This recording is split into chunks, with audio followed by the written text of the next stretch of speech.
Certo. Então, continuando aí, falando um pouco aí sobre a prova testemunhal.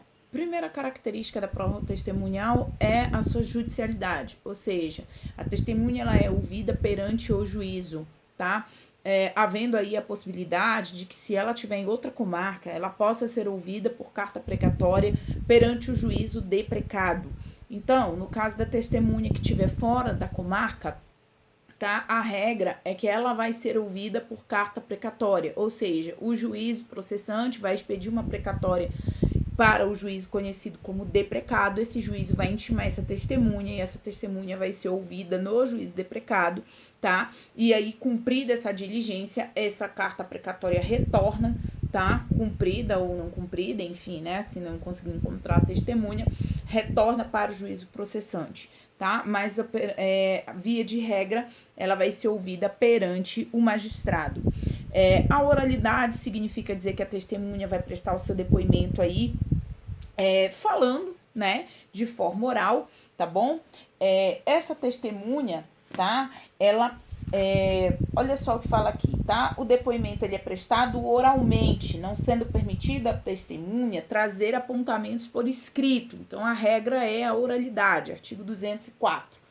Não será vedada a testemunha, entretanto, uma breve consulta a apontamentos, tá? Então, veja bem, via de regra, oral, artigo 204, a testemunha, então, ela vai prestar o depoimento oralmente, não podendo aí, né, ler os seus apontamentos, entretanto, ela pode consultá-los ali brevemente. É isso que fala o código, tá? Com relação à objetividade, a testemunha, gente, ela vai falar sobre aquilo que ela apreciou, tá? Lembra que eu falei no vídeo passado que a testemunha, ela não pode falar sobre a sua percepção pessoal, salvo quando inseparável da narrativa dos fatos? Então, isso é objetividade, ela vai falar do que viu, tá? Do que viu. E daquilo que apreciou, mas com relação ao quê? Ao que é inseparável à narrativa do fato, né? As testemunhas, elas são ouvidas em separado, tá bom? Então, elas não são ouvidas juntas para que uma ouça o que a outra falou, elas são ouvidas separados e elas vão trazer o que sabem sobre esses fatos, tá? Então, essa retrospectividade é a testemunha trazer aquilo que ela sabe, aquilo que ela viu, tá bom? A nossa legislação, ela traz aí, né, as pessoas que podem se recusar a ser testemunha, tá bom? Que tá no artigo 206. No artigo 207, estão descritas aí os impedimentos para ser testemunha, e aí é até interessante a gente olhar, tá bom? Vamos dar uma lidinha aí no artigo 307. São proibidos de depor pessoas que, em razão da função, ministério, ofício, profissão, devam guardar o segredo, salvo se desobrigadas pela parte interessada quiserem dar o seu testemunho, tá bom? Então, aí seria o caso aí, por exemplo, do profissional, né, do advogado, em razão do seu ofício, sabe de diversas coisas, né, diversas informações, tá bom? Os advogados, eles são realmente impedidos, tá, de figurar como testemunha, inclusive se eles até mesmo forem autorizados, tá bom? Eles poderão recusar-se, tá? E é o que é mais aí viável, né? Os deputados e senadores, aí, eles não são obrigados a testemunhar, tá bom? Pelas informações recebidas ou prestadas no mandato, tá bom, gente? Aí no exercício aí desse mandato. E nem sobre pessoas a que confiariam ou receberam ali algumas informações. Magistrados e promotores também estão impedidos de atuar nessa persecução criminal e, ao mesmo tempo, atuar ali como testemunha, tá bom? Concomitante. Corréu não pode ser testemunha em relação ao comparsa, tá? Ele não vai prestar compromisso de dizer a verdade e também ele pode mentir, tá? Então, aí, o dever da testemunha, né? Primeiro dever é comparecimento. Segundo dever é dizer a verdade, né? E dar informações ali, claro que sejam facilmente, que se consiga ali facilmente, né, localizar, tá? O número de testemunhas, a gente já viu isso, no processo comum ordinário são 8, no sumário são 5, tá? Na segunda fase do júri são 5, tá? procedimento de lei de drogas são 5 testemunhas. Bom, a classificação aí que eu passei para vocês, tá bom? Existe uma classificação aí nesse material, ela tá bem clara para vocês, então não tem muito assim o que falar com relação a essa classificação aí das testemunhas, tá? Vamos falar aí um pouquinho de testemunha anônima, tá bom? Essa testemunha, ela é aquela cujos dados são colocados aí sob segredo, tá? Sob sigilo. Não há, gente, aí um anonimato, tá? Da pessoa. Na verdade, a justiça sabe quem é essa pessoa. Coloca essa pessoa sob sigilo, né? Para que os seus dados não sejam públicos, né? Porque a depender aí da pessoa, né? Do réu, às vezes é perigoso até para a própria testemunha, tá bom? Então, você acautela ali as informações, tá? Para que evite aí alguns constrangimentos ou até algum tipo de ameaça grave, tá? Ou violência, né? Você protege, então, os dados daquela pessoa, tá bom? A testemunha ausente é aquela que ela foi ouvida na investigação, tá? E ela falece aí no curso do processo, tá? Sem que seja ouvida pelo juiz, tá bom?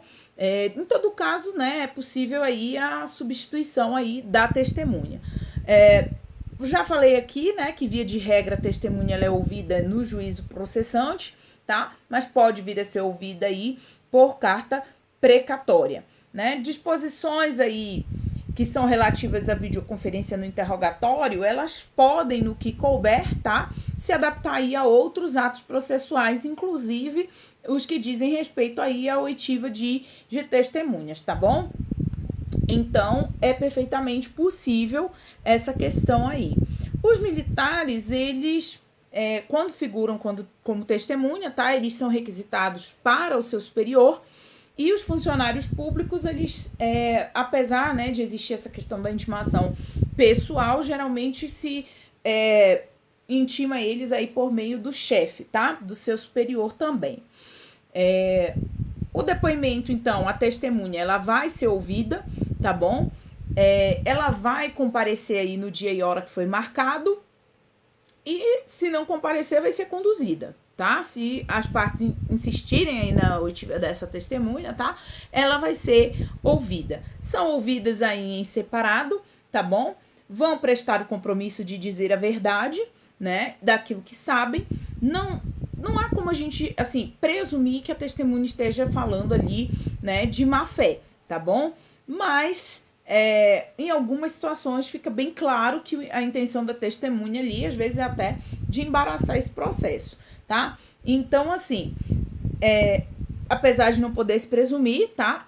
A testemunha, quando ela não fala a verdade, ela pode vir a ser processada por falso testemunho, tá? Ela vai ser compromissada.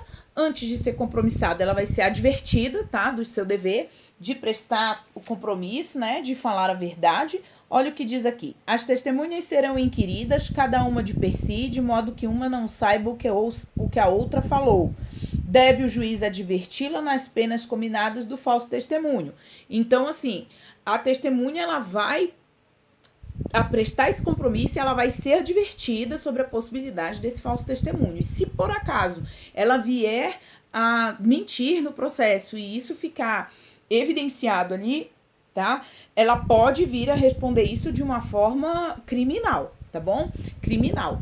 Esse depoimento, ele vai ser tomado, então, oralmente, tá bom? O juiz, então, vai perguntar, né? Ela vai dar as suas declarações e vai assinar esse termo, tá bom? Que também vão ser assinadas aí pelo magistrado e pelas partes, tá? Ministério Público, ou no caso da ação penal privada, ofendido e acusado. Esse testemunho, ele tem que ser um testemunho livre, tá? Ele tem que ser espontâneo, tá? Não se deve, né, trazer assim, intimidação à testemunha de forma que prejudique até a veracidade daquele ato ali que está sendo praticado, tá? E o falso testemunho, gente, ele é possível, tá bom? Quando a testemunha faz uma afirmação falsa, tá? Cale, negue a verdade. E aí, se isso for constatado, tá? Nada impede ali que se deflagre uma ação, entendeu? Que abra-se então aí um inquérito policial para averiguação desse falso testemunho, tá? A prisão em flagrante, ela traz aqui no artigo 211, tá? Artigo 211, parágrafo único. Aqui, ó, tendo o depoimento sido prestado em plenário de julgamento, o juiz, no caso de proferir decisão em audiência, o tribunal ou conselho de sentença, após a votação dos quesitos, poderão fazer apresentar imediatamente a testemunha à autoridade policial. Caput, se o juiz pronunciar a sentença final, reconhecer que alguma testemunha fez afirmação falsa, calou ou negou a verdade, remete cópia do depoimento à autoridade policial para a instauração do inquérito. Então, assim, é possível, tá? E aí, assim, depois, né, de proferida a sentença, a testemunha não pode se retratar. Então, existem aqueles casos, assim, em que, às vezes, a testemunha ela acaba ali tendo uma prensa mesmo, né, e aí ela até se retrata da declaração que prestou. Aí, né, tudo bem. Do contrário, é possível, tá bom, que a testemunha sofra essa sanção, tá? O juízo competente, gente, vai ser o juízo que julgar, para julgar o falso, é onde se consumou a infração, tá? Então, é o local do crime, é onde se consumou a infração. Se, por exemplo, o falso foi prestado numa carta precatória, por exemplo, em outro estado, então vai ser aonde? No juízo deprecado, porque foi lá que consumou o crime. Então, a regra é onde o crime se consumou, tá? Regra aí é de onde o crime se consumou. Bom, o valor da prova testemunhal, né? Ele vai ter um valor aí relativo, ele vai ter que ser apreciado pelo juízo julgador, tá bom? Para que se possa verificar aí o que foi que essa testemunha falou, se o que ela falou é coerente com os outros elementos, tá? Então, quando eu falo outros elementos, por exemplo, eu tenho uma prova testemunhal que é coerente, por exemplo, com a prova pericial, que é coerente com o depoimento de uma outra testemunha. Então, isso tudo vai ser avaliado ali, tá? Na fundamentação da sentença pelo juiz, tá bom? E aí, gente, a gente tem um pouquinho... Vamos falar agora de reconhecimento de pessoas, tá bom? Mas no próximo vídeo.